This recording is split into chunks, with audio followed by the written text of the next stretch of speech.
Salut les potes, une vidéo sur laquelle vous ne voyez pas ma tête, mais parce que ce n'est pas nécessaire, nous allons parler de l'affichage et du réglage du Garrett Ace 200i. On va pas parler performance, on va pas parler ergonomie, on s'en fiche, ce qui nous intéresse ici, c'est l'écran et le réglage pour avoir une détection optimale et agréable. Et vous allez voir que c'est extrêmement simple, pour cause, le Garrett Ace 200i, eh bien c'est l'appareil le plus simple de la gamme Garrett, et c'est l'appareil vraiment pour les grands débutants. Mais un appareil pour grands débutants, ça veut pas dire qu'il est pas performant et qu'il va pas détecter des cibles. Bien au contraire, c'est un appareil qui fait le job et qui permet, eh bien vous allez voir, de trier les métaux très simplement. On va l'allumer. Hop là. Eh bien j'en profite tout de suite parce que vous avez vu le chiffre s'afficher à l'allumage. Ce chiffre, eh bien c'est l'affichage de conductivité. C'est certainement l'indication la plus importante sur cet écran. L'affichage de conductivité va vous donner une indication sur la nature du métal que vous détectez. Ce chiffre, lorsqu'il est très stable, eh bien dites-vous que c'est une bonne cible et qu'il faut la creuser sans se poser de questions évidemment. Lorsqu'il va commencer à varier, à partir un petit peu dans tous les sens, eh bien ça veut presque dire à chaque fois que vous allez avoir une mauvaise cible. Mais, attention, on n'est jamais sûr de rien en détection, plus vous creusez, plus vous allez trouver, évidemment. Donc cet affichage de conductivité, eh bien ça va être un précieux allié, il n'est pas complètement nécessaire, ne le prenez pas pour argent comptant, ne vous dites pas en dessous de telle conductivité je ne creuse pas parce que je ne vais pas trouver de bonne cible. La conductivité, elle va varier en fonction de la qualité des terrains, du niveau de pollution, du niveau de minéralisation. Si c'est un petit peu obscur pour vous, fouillez dans la chaîne, il y a plein de playlists dans lesquelles vous allez trouver toutes les informations sur comment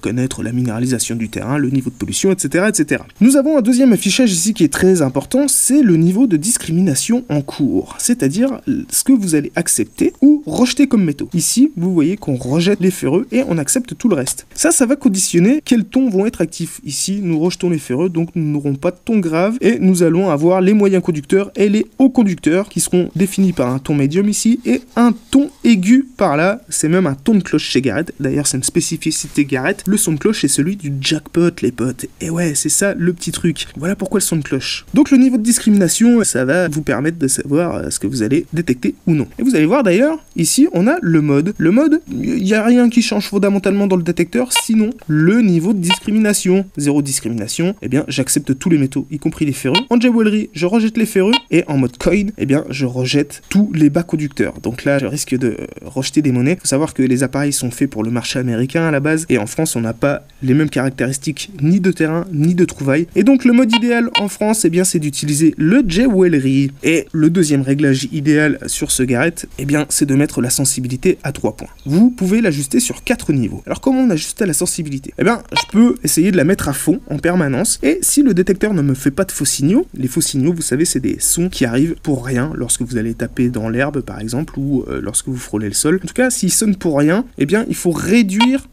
un petit peu la sensibilité. Donc généralement, si vous réduisez d'un cran, vous êtes parfaitement bien. Ne pensez pas qu'en réduisant la sensibilité, vous allez réduire la profondeur. Oui, c'est un petit peu vrai quelque part. Vous allez agir un petit peu sur la profondeur, mais c'est pas grand chose, c'est pas beaucoup. Et un niveau de sensibilité idéal, eh bien, ça vous permet d'offrir une bonne réponse sur les sons au détecteur et de faciliter l'identification des cibles. Si vous mettez trop de sensibilité, les ferreux, par exemple, vont avoir tendance à sonner comme des bonnes cibles et vous auriez même du mal à reconnaître certaines cibles. Donc je vous conseille de garder un niveau de sensibilité à 3, c'est pas mal. Plus le terrain va être pollué, plus il va être minéralisé et plus il faudra réduire la sensibilité. Tout simplement, encore une fois, pour faciliter l'analyse du détecteur. Plus vous allez mettre de sensibilité, plus le signal de détection sera intense. La sensibilité agit sur la bobine réceptrice, sur le signal reçu. Plus il va être fort, plus le signal reçu sera intense et risque de poser des problèmes. Ne vous prenez pas trop la tête, 3 de sensibilité, normalement c'est très bon, mais comme je vous le disais, sur les terrains minéralisés, n'hésitez pas à la réduire un petit peu. Lorsque les terrains sont vraiment difficiles, je vous conseille de vous mettre en 0 discret. Pourquoi? Parce que vous avez des petites cibles qui risquent de basculer dans les ferreux. Et là encore une fois, comment on va différencier les ferreux des non ferreux dans cette gamme de discrimination? Le chiffre, les potes. Ce chiffre sur les ferreux, il va avoir tendance à varier dans tous les sens, monter, descendre, et ça indique généralement une mauvaise cible, mais s'il est très stable, même si vous avez 15, bien vous avez une chance, peut-être sur 50, j'en sais rien, c'est une statistique non officielle, mais vous avez une petite chance quand même pour que ça soit une cible intéressante. Donc ne passez pas à côté de ça. Lorsque le terrain est minéralisé ou truffé de ferreux, les conductivités,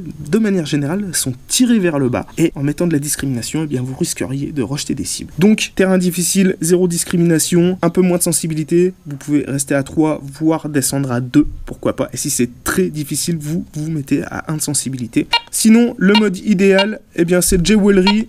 et 3 de sensibilité. Et là, vous avez le programme au top pour une sortie classique en vous faisant plaisir. Les potes, j'espère que cette vidéo sur ce petit Garrett 200i vous aura été utile. Si c'est le cas, vous n'hésitez pas à lâcher un petit pouce bleu. N'hésitez pas non plus à balancer un commentaire, à poser vos questions. On est là pour vous répondre. Il y a plein d'utilisateurs qui seront heureux de vous aider. Et moi, je vous invite également à venir voir ma super boutique Spreadshirt sur laquelle vous pouvez arborer les couleurs de tous à poil. Regardez, il y a des super t-shirts, des suites, il y a plein d'accessoires. Rien n'est obligatoire, mais allez y faire un tour quand même, s'il vous plaît. Claquez votre pognon sur ma boutique, ça ce serait super sympa. Vous pouvez également me faire un don sur Tipeee et me rejoindre sur les réseaux sociaux et me suivre et participer à des concours et plein de trucs. Il se passe plein de choses et c'est super cool. Et moi les potes, c'est là-dessus que je vous quitte. Clac, clac, clac, clac. Je vous dis merci d'avoir regardé cette vidéo et je vous dis à très bientôt. Ciao les potes.